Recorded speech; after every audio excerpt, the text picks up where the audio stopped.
Hey YouTube, welcome to the Aura Codex. My name is Alexis, but in the spiritual realm, I am known as Ashadra Tunamu, the one they tried to erase. So prepare to remember the truth before it was rewritten. If you're from my TikTok, then welcome back. If you're new here, then welcome to the Israelite timeline, a memory of the lost flame. To remember the flame is to remember who God was before the world split the one into male only. If you have not seen the full version of the Israelite timeline, I did post it to my YouTube and it is also on my TikTok. Please go check that out so that you can follow along with the things that I go over during this video. Just for the sake of time, I am not going to be going over every single supportive source, but I am going to list them down below in the description for you to check out later. Just a disclaimer, this is going to be way more relaxed than what you're used to seeing on my TikTok because I have a lot to talk about. Okay, so let's just get right into it. Phase one, when Zion still saying her name. So basically, just to kind of go over this in a nutshell, the covenant was whole. Okay, and the covenant means an ancient agreement that souls honored. We honored and respected Mother because she was the living covenant. Okay, she walked and breathed. She was the embodiment of the divine. And we honored Father because he honored and protected Mother. He protected her temples, protected her rituals, protected her practices, protected her. And we refer to them as Asherah and El, or the Elohim, and later known as Yahweh, which we're going to get into later. During this time period, we did not have jobs, thank God. We had soul assignments, okay? We had ranks, spiritual ranks. If you go back to my video, you can check out some of those that I discuss more in detail. So when I said that the covenant was whole, I meant the covenant was alive, okay? We honored Mother because of her wisdom, because of her power that she shared with us. She could have hoarded it, but she did not.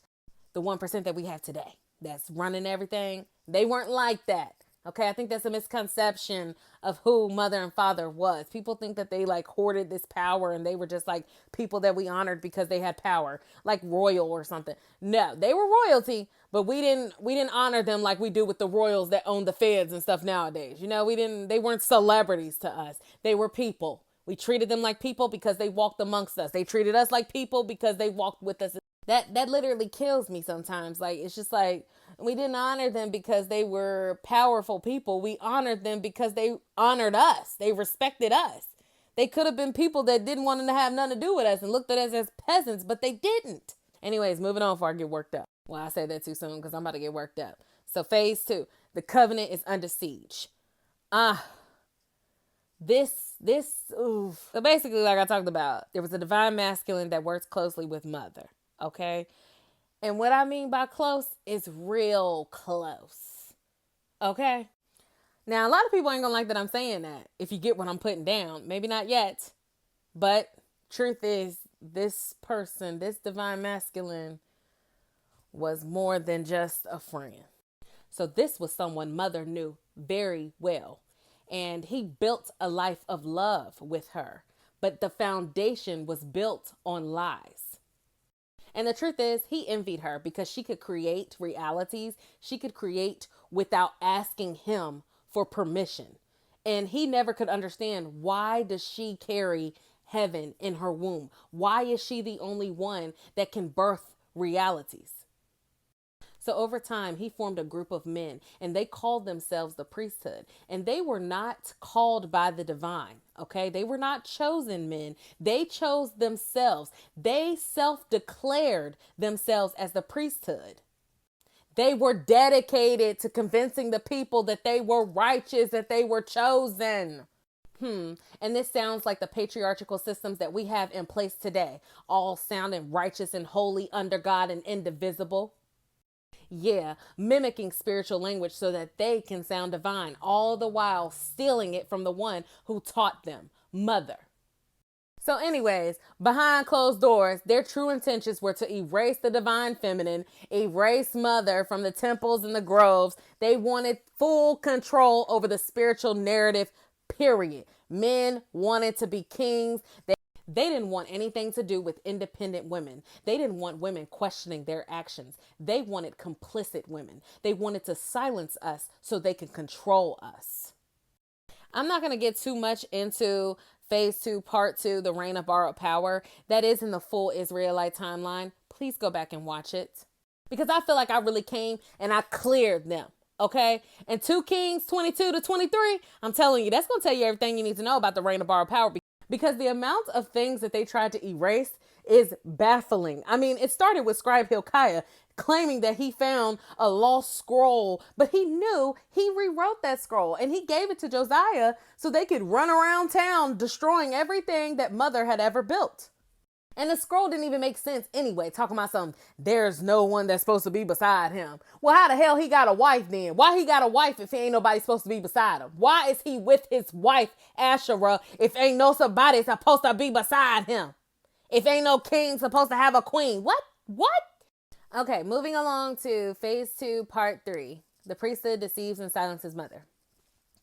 I'm not going to spend too much time going over this part of the segment because it's a hard truth for me. A lot of people want to know how I was able to put this part of the segment together, and the best way that I can explain it to you is that I had a Kundalini awakening, and then shortly after that, I started going through past life recall, and these dreams started occurring where I was trapped in a cave, and there were men who put me in the cave, and they were dressed in black, and they stood outside of the cave as I tried to escape, and this dream repeated itself for a couple months. Then fast forward a few months later, I ended up coming across a couple of things that I was reading, and they ended up aligning with the dreams that I was having. Again, I'm going to leave a lot of supportive sources in the description below. And that is how I was able to draw the conclusions on what happened. Plus, I'm going to get into this more in detail later, but I went through something in my life, in my spiritual journey, that totally confirmed what was going on and who this spiritual war is really between, which is 2 individuals, but we'll get into that later. Well, the bloodlines of these 2 individuals, let's say that, because there's more than just 2 people involved. If you're interested in taking a look at that again, please go back to the full Israelite timeline video posted on my YouTube or on my TikTok. So after the priesthood traps mother and silences her in the cave, buries her alive, they go back to the kingdom and they tell everybody, well, she fled, she left. And this proves that she was evil, that she was fake, and she was a foreign goddess, and she was never real to begin with anyway.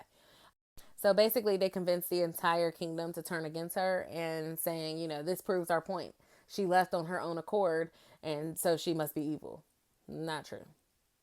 So moving into phase 3, the era of exile and erasure of the divine feminine altogether. Okay, this is when they started going after the Quodesha priestesses, specifically because they started convincing people that because they could see into the future, or that they protected the original covenant, which was mother herself and her practices, her rituals for healing. I mean, they made it out to be witchcraft when it was not witchcraft. Now, granted, there were women who were aligned with the priesthood who practiced evil rituals. They inverted the practices that mother taught them originally for healing, and they used them for manipulation. They used them for love spells, all kinds of stuff like that, but they were aligned with the priesthood. Okay. The priesthood used them because those women would do what they said. They wouldn't ask questions. We, on the other hand, was like, hold on, that ain't what we supposed to be doing. Why y'all doing that? We don't use our rituals to manipulate and betray and harm people. Like, what? So the priesthood had all them do that, and the people believed them. They believed them because they were like, well, there are women, so they must be all evil. If one woman is evil, 2 women are willing to do something crazy, then all of them must be evil, which was absolutely crazy, because then I could say the same thing about y'all. We could say the same thing about y'all. I mean, at this point, we're pointing the finger at them and they just point the finger back at us. I mean, it's just like, what the hell? Let me tell you, the people saw this shit going on. I mean, they saw all of us going back and forth. The Quodesha priestesses versus the priesthood. I mean, it was us versus them for a while. And they talked and they were confused and they pondered and they wondered. But let me tell you something they didn't do. Nobody took a stand. Nobody said priesthood, shut it down. And that was not because it was their fault, but because the priesthood had deceived them that they were, righteous and that they were here to help. So nobody really questioned them. We wanted to see what they could do. And let me tell you something else about the Quodesha priestesses that scared the priesthood. This is a hidden truth right here. The priesthood was really scared of the Quodesha priestesses because they could do things that normal people couldn't do. And we still can to this day. We have dreams that'll tell you when you're cheating on us. We do rituals to be able to heal ourselves so that we no longer need to depend on a man. And those kinds of things, that type of independency makes a man, especially those particular type of men, those patriarchal type of men, they start to feel inferior to our power. So that's all this was about. Men felt inferior to the woman in power. They felt like they should be the ones to lead. And some of y'all still do. No offense. It's some good men out here, but let's call it what it is. It's 50-50. And I'm going to just give it to you. It's 50-50 good women out here too. But let's be for real. The men love the patriarchy. Okay, so closing out on phase 3, part 2, the priesthood seizes full control over the stolen kingdom. Emphasis on stolen, because they know they stole it from the divine feminine, from Mother Asherah. Anyway, so the year is now 586 BCE, and the kingdom is falling. The collapse of borrowed power is becoming so obvious because Mother Earth is starting to respond. I mean, droughts were happening, famine, sickness. The people were becoming poverty stricken. I mean, the people started turning against one another because they didn't know who to blame. The priesthood and all their distortions, they turn in truths into lies and lies into truths. This is the truth behind why Jerusalem was invaded by Babylon. The priesthood erased the divine feminine. They silenced Mother Asherah by burying her alive. And they broke the original covenant by rewriting it. So we could just call the wars karma. Mother Earth responds when her daughters are silenced. So let's get this clear.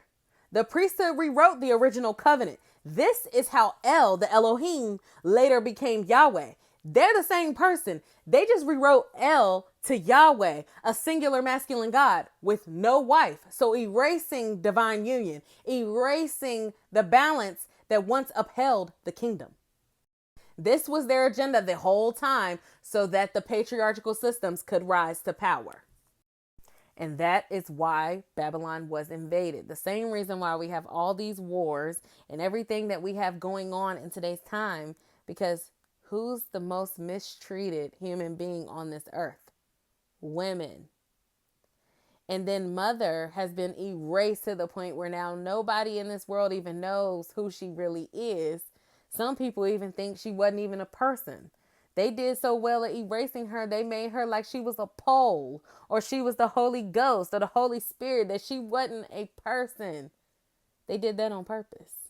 Because the only way the patriarchy can survive in this system and get people to believe in them is to erase the original flame bearer, the original flame carrier, the original covenant itself.